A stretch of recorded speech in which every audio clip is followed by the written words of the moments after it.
Singapore joined the IAEA Board of Governors last November.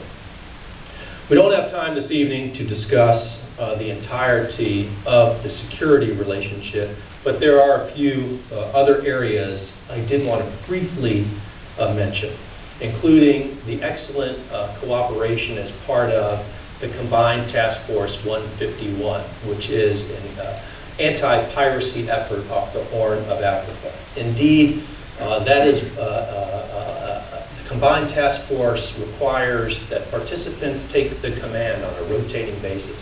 And twice now, Singapore has been in command of CTF 151. And of course, finally, there's Singapore's cooperation to the coalition efforts in Afghanistan, which have been steady, consistent, and valuable throughout the effort. The second aspect of our relationship centers on trade and commerce. With the security cooperation as the foundation, I think, especially for those who are in the audience, there's a deep appreciation for the important economic ties between the United States and Singapore.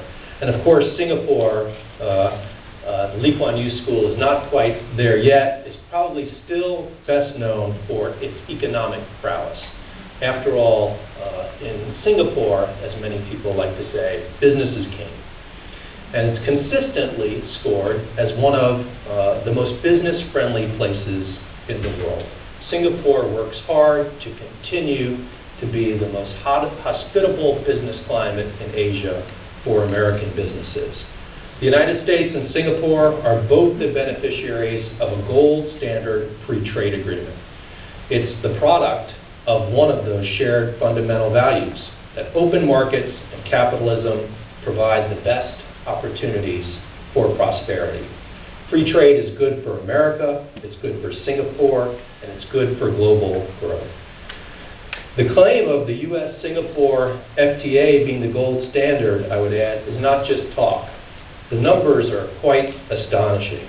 Since the FTA came into effect approximately 8 years ago, two-way trade between the U.S. and Singapore is up 47%, and U.S. exports to Singapore have increased by an incredible 78%. As we consider trade issues over the last 18 months, I would say there's one statistic that really jumps out at me that has not received much attention. In March of 2010, about the same time I arrived in Singapore, for the first time in history, U.S. exports to Asia exceeded U.S. exports to Europe. And I would suggest that's not a trend that's likely to reverse, at least not in our lifetimes. I think all of this, that's really all the evidence. You need to understand that the center of gravity for trade and investment has really shifted in the direction of Asia. And there's no better partner for American business than this hospitable climate here in Singapore has created. So now more than ever, at a time when the American economy is recovering from the global economic crisis, and exports are of course key to our growth and for clawing back some of those jobs lost in the United States in 2007 and 2008, intensifying the U.S. economic engagement here in Asia with Singapore as our anchor is critical.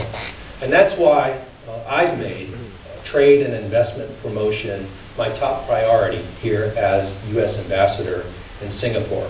I'm doing everything I can to help American businesses, many of whom have regional headquarters and decision makers located here in Singapore. It's an ideal place to work on the American economic recovery and do my part to support President Obama's National Export Initiative.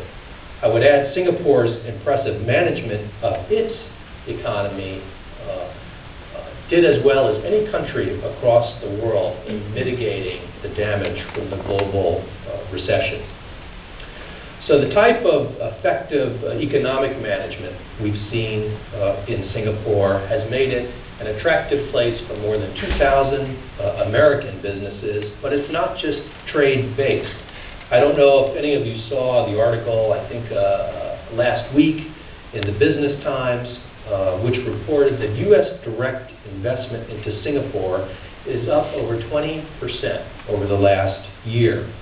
Since the global recession hit, U.S. investment here in Singapore now tops $100 billion. That's more than U.S. businesses invest in China, nearly double the U.S. investment in Hong Kong. It's greater than all of Africa, all the Middle East.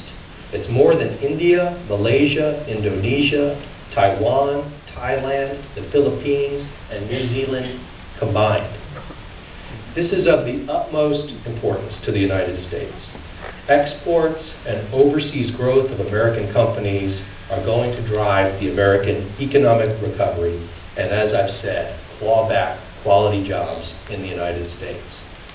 And the President's National Export Initiative, which announced as its ambitious goal doubling U.S. exports in 5 years, is actually ahead of schedule.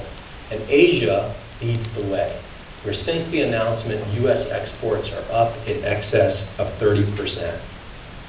To do my part, our embassy team has embarked on numerous initiatives over the last year, including regional trade promotion events, which have brought together U.S. government personnel and American businesses from across East and South Asia to expand opportunities for American companies operating out of Singapore.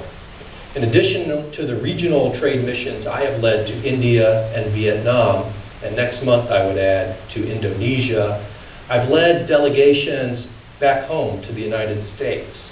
And early tomorrow morning, I get on a plane and travel to America's Midwest for another such mission. I'll be traveling to Michigan, Minnesota, and Missouri, meeting with American businesses who have interest and great potential in Asia. And interestingly, on this trip, as was the case